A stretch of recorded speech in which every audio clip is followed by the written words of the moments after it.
it's Kieran Colton here, back with another lesson, and today we're going to be talking about how to get some intensity to our tone and how to get our solos to really start screaming. So a couple of guys who are amazing at pulling this off are Derek Trucks on the slide, Marcus King, going back to Stevie Ray Vaughan. Now these guys are obviously just masters, and for them it's a piece of cake. But for us mere mortals, there's a couple of things that we can do to help get us bring that out in our playing, bring a bit more intensity out in our playing. So firstly, the first thing is vibrato, right? So vibrato, adds expressiveness to our playing. So if I just take a note here, or maybe I was just playing in G, so let's go up to G. So vibrato adds that expressiveness to our playing, which adds to the emotiveness, the intensity. So obviously you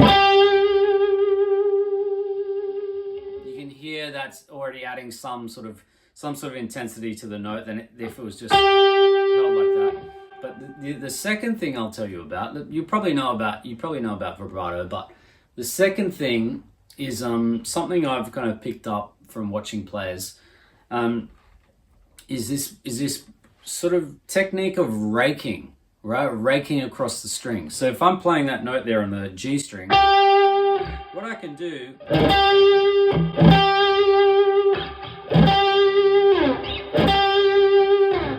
rake across the low strings, the strings that are below the string I'm playing.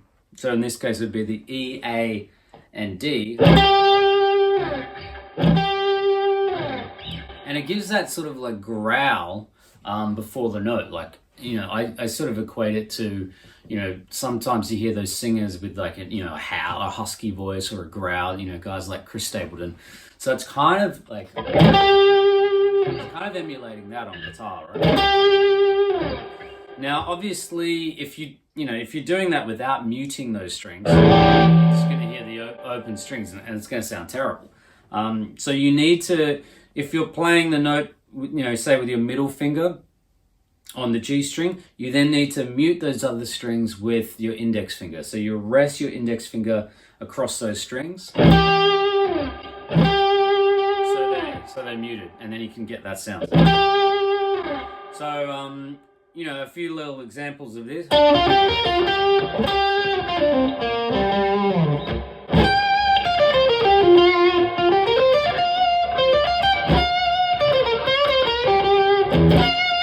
you go. So you can hear that growl coming just before the note, and then the note hits with vibrato. So.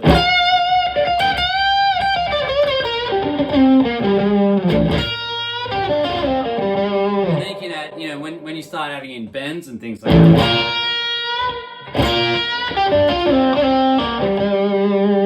you start getting some real balls to your playing.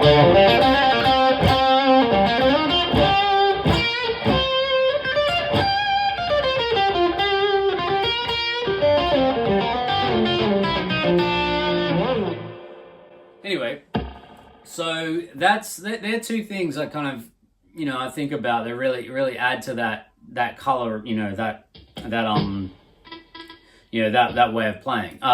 So obviously you got to dial in a bit of a tone, dial in a tone that's going to be, friendly to that. It's, you got to have some dirt. You got to have some sustain happening. Once you get those things, see if you can start implementing that to your playing. And the other thing is when you do that, as well as getting the rake sound, you're also getting a bit more mass behind that pick, because you kind of, instead of just getting your wrist, you're almost getting your arm coming down, which creates a bit more like.